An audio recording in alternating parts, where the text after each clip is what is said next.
Okay, so here is our second example where we can apply Green's theorem. We want to evaluate the line integral y cubed dx minus x cubed dy, where c consists of two circles, both centered at the origin, one with radius 1, x squared plus y squared equals 1, and one with radius 2, x squared plus y squared equals 4, with positive orientation. So let's see what all of this means. First, I drew the region. We have a circle of radius 1 and a circle of radius 2. And, well, what does positive orientation mean? I mean, we know that our region is in here. There's our region that's enclosed by these two curves. But the problem that we see, that we have, is we've got to figure out what is this positive orientation. And this, looking at these two curves, this is not a simply connected region.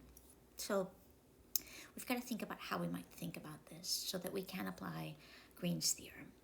So the first thing to note is if we go along the outer circle, let's say that we do go in the positive direction this way. So that's the counterclockwise. So you're imagining that you are walking along the curve, holding your left arm, and the left arm goes into the region.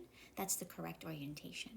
And we're going to think of this as two separate half donuts, because we're going to assume, okay, I'm going to walk through that first one. I'm going to walk up until I get to the x-axis, and then I'm going to go this way. And then along the inside circle, still holding my left arm so that my left arm's in the region, and that's going to go all the way to here. And then walk this way from 1 to 2 again, and I've enclosed one region, this part, using a counterclockwise curve along the region. And my curve that I used is great. There's no self-intersection. The region in blue is a closed, simply connected region. So that would be that applicable for Green's theorem. We could do the same thing for the bottom half. And we could say, all right, in the bottom half, let's suppose that I start here and I'm going in this direction in the positive orientation, right? So counterclockwise means I'm holding my arm out and it enters into the region. I go this way, and then I can traverse this way and then go down this way, still holding the same orientation, and then finish that second half donut and go in that direction. So the red region, well, that's great. That's also going to be a simply connected region, no holes, and so I can treat these as two separate ones. However, we may not have to do that. The reason we don't have to do that is notice what happens over here and what happens on this side, right? Here, when we traversed in one direction between -2 and -1, we went this way. And then we traversed it in the opposite direction to trace the path for the red curve, and we went that way. And so we know that circulation or work cancels out when you go the same curve but in opposite directions. And so circulation here by the vector field will cancel out. And the same thing happens on the other side. And because that happens, we can kind of treat the whole thing as one curve. We don't have to worry about splitting this into two separate pieces. Treat it all as a whole because we know that the insides will cancel. And so now we can apply Green's theorem. So notice that the form of Green's theorem here is still circulation form because we have, so I'm going to write the circulation form of the theorem where the line integral that we're thinking about, and we want it to be over a closed curve, is in the form of calculating the circulation of the vector field over the curve.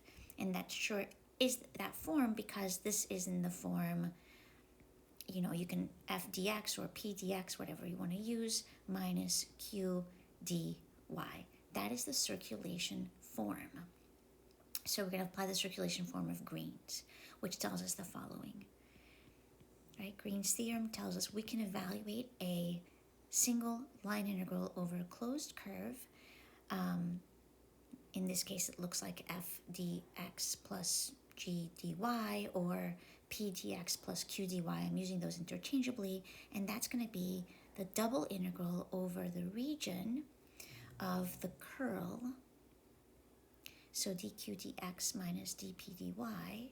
I think I go back and forth between q and x because q and p because I always use that for the curl. So I'm going to go ahead and change that f and that g to p and q so that's not confusing what p and q are. P and q are the components of my vector field.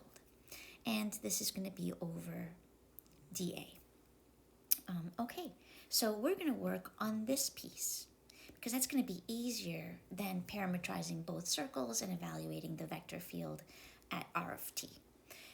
So the first thing we can do is let's just identify the components of our vector field. P, our P component is y cubed, and Q is negative x cubed. That comes from here, right? Y cubed, negative x cubed, because we're looking, should be a plus here. We're looking at this form. Okay, we've got that. Now we can find the curl. So our curl is going to be partial of q with respect to x minus partial of p with respect to y. And so q is this second component. Partial of q with respect to x is a negative 3x squared minus partial of p with respect to y is a 3y. You know, I say something and then I write the wrong thing. Sorry, negative 3x squared minus 3y squared. Okay, so we have our integrand. Now, our region, so we've got the curl, our region consists of two circles. And so when we have circles as our region on 2D xy plane, we can use polar coordinates. So if we change everything to polar coordinates, we can see from our diagram that r goes from 1 to 2, the 2 radii, and theta will be from 0 to 2 pi because we're going around the entire 2 circles. So we're almost ready. We've got a double integral. Usually I put theta on the outside. In this case it doesn't matter because they're both between constants, but I'm going to do from 0 to 2 pi, and r will go from 1 to 2.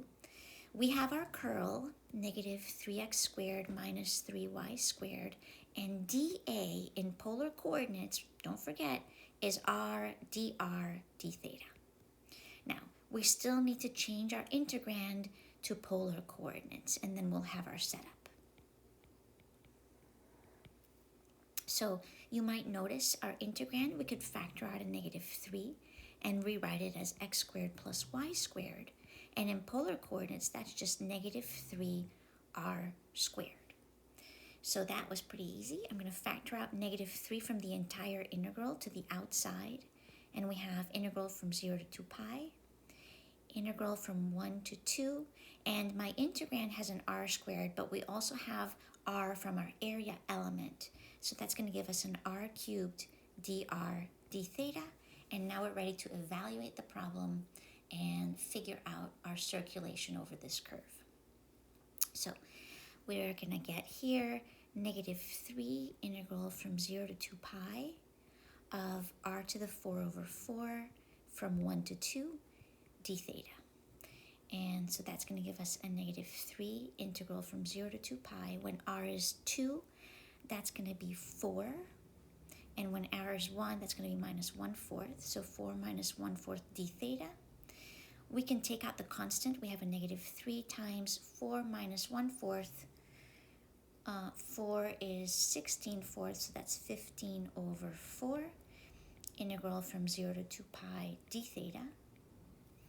And so that's just going to give us negative 45 over 4